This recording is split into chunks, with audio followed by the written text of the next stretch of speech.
So by now, I'm pretty sure you've heard about the story out in Detroit where two young children were found unresponsive in a van where the family had been living, and the van was parked in a parking garage at a casino, and the vehicle ran out of gas, and that led to a loss of heat during some frigid temperatures out there.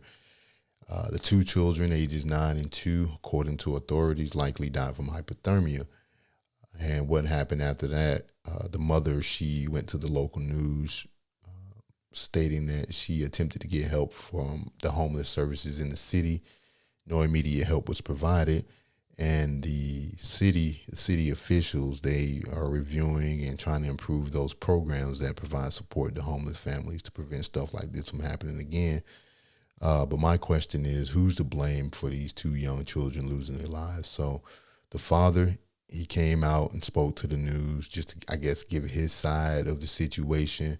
But I want y'all to check this out, and I'll just come back with my thoughts. Well, tonight, Darren is getting the father's side of this story, hearing about the moment he learned 2 of his children had passed away.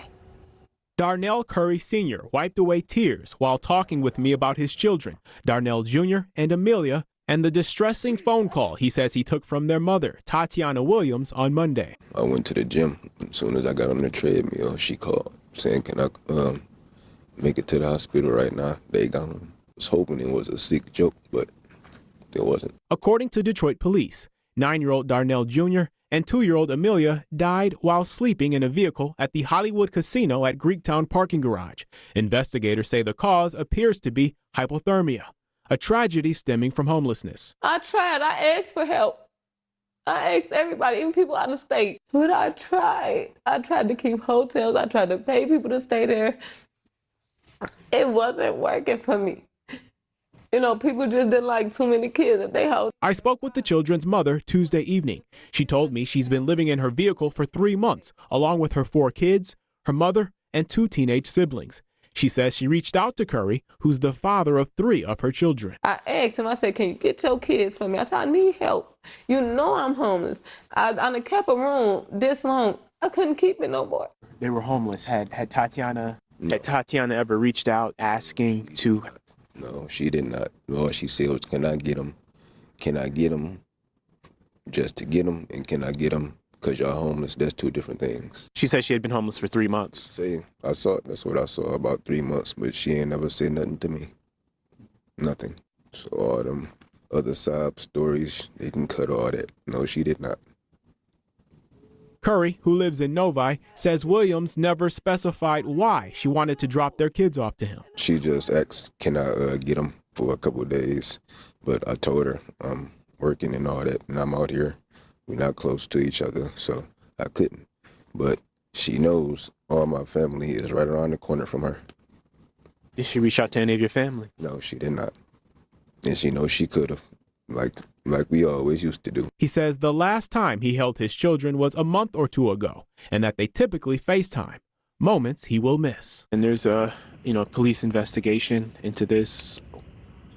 What is it you would like to see come of this? Obviously, nothing's going to bring back your 9-year-old and your 2-year-old. Don't even matter to me. Can't get them back. So who's to blame for this? I mean, it's just a mess, and it just makes no sense. I'm sitting back thinking, like, how is this happening? Or how could something like this happen?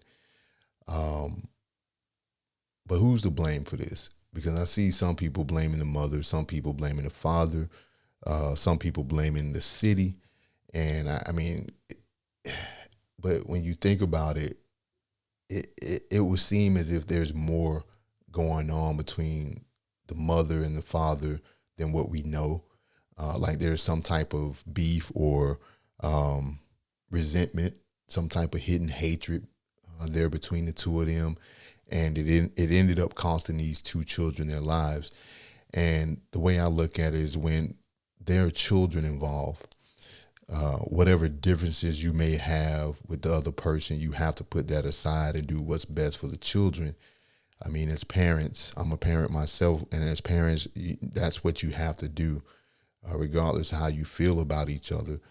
Feelings are not going to feed, clothe, and shelter the children. And raising children, it takes real tangible resources, love and emotional support, there are important things, but those things alone aren't enough. Kids need and deserve a safe and stable home. This father said that he didn't know his kids were homeless. And I think that's what just raises a lot of questions. Was he truly unaware, or was that just an excuse? But like I said, I mean, it just appears that there's something going on between them, and it got in the way of them, and they lost focus of what was important, which was the well-being of those children. I mean, yeah, you could blame the city-run programs and all of that, but the responsibility of caring for those children lies with the parents.